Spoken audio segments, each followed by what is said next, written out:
Hi అండి, అందరూ బాగున్నారా? ఈరోజు మనం కమ్మటి రొయ్య పొట్టు కారం చేసుకుందామండి. ఫస్ట్ ప్యాన్ పెట్టి ప్యాన్లో 2 చుక్కల ఆయిల్ వేసేసి దానిలో మనకి ధనియాలు, మినప్పప్పు, జీలకర్ర వేసేసి బాగా మంచి సువాసన వచ్చే వరకు వేయించుకోవాలి. అవన్నీ ఫ్రై అవుతూ ఉండగా మాడకుండా చూసుకోవాలండి. ఇవి చాలా హెల్త్కి మంచిది, డైజెషన్ ప్రాబ్లమ్స్ ఉండవు. వీటిలో ఇంకా చాలా ఔషధ గుణాలు ఉంటాయి.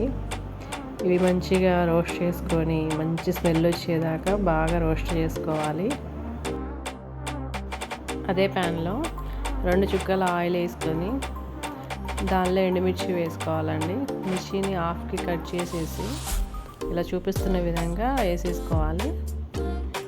తర్వాత వీటిని కూడా బాగా ఫ్రై చేసి మంచిగా తర్వాత మనం తుంచిన కరివేపాకు కూడా వేసేసుకోవాలి. కరివేపాకు అంతా కూడా మంచిగా డ్రైగా సువాసన వచ్చే వరకు డ్రై రోస్ట్ చేసుకోవాలి. మాడకుండా చూసుకోవాలండి. ఇదంతా ఈ ప్రాసెస్ అంతా చాలా స్లో ఫ్లేమ్లో పెట్టేసుకొని ఇప్పుడు మిక్సీ జార్ తీసుకొని దానిలో వేయించిన పప్పు, తర్వాత మనం వేయించి చల్లార్చి పెట్టిన ఎండుమిర్చి వేయాలండి.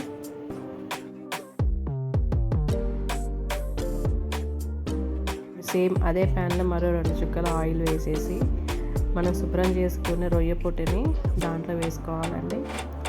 ఈ రొయ్య పొట్టుని సిమ్లో పెట్టేసి మంచిగా వేయించుకోవాలి. మంచి ఫ్లేమ్ మీద బాగా మంచి సువాసన వచ్చే వరకు కూడా దీన్ని బాగా రోస్ట్ చేయాలండి. రొయ్య పొట్టు మాడకూడదు. దీన్ని అటు ఇటు తిప్పుతూ బాగా మంచిగా కలర్ వచ్చే వరకు రోస్ట్ చేయాలి.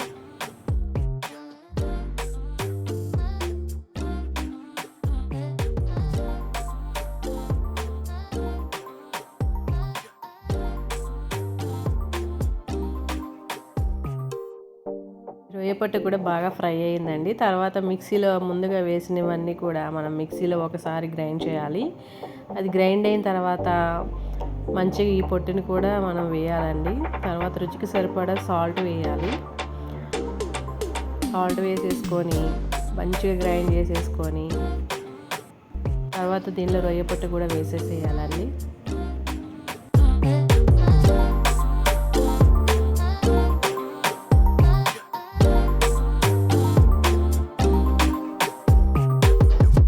తర్వాత దీనిలో వెల్లుల్లిపాయలు వేసుకోవాలండి. వెల్లుల్లిపాయలు మన ఆరోగ్యానికి ఎంతో మంచిది. వెల్లుల్లిపాయలు కొంచెం ఎక్కువ వేసుకున్న మంచి టేస్ట్, రుచి, వాసన అన్నీ బాగుంటాయండి ఈ కారంలో.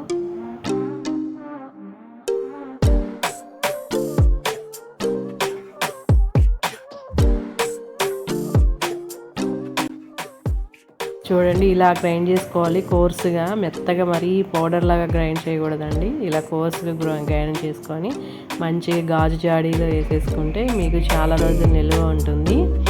ఇది వచ్చేసి మన స్మెల్ పోకుండా మంచిగా ఇట్లాంటి బాటిల్స్లోనే మనం స్టోర్ చేసుకోవాలండి.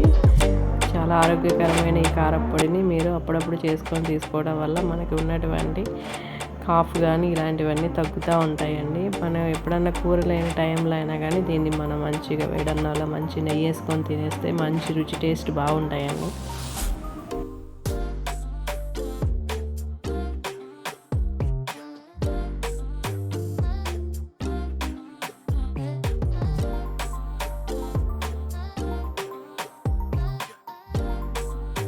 ఇప్పుడు మనం టేస్టింగ్ టైం వచ్చేసిందండి. మంచి వేడివేడి అన్నంలో 1 స్పూన్ ఈ కారం వేసేసుకొని మంచిగా నెయ్యి కలుపుకొని తిని టేస్ట్ చేద్దామండి.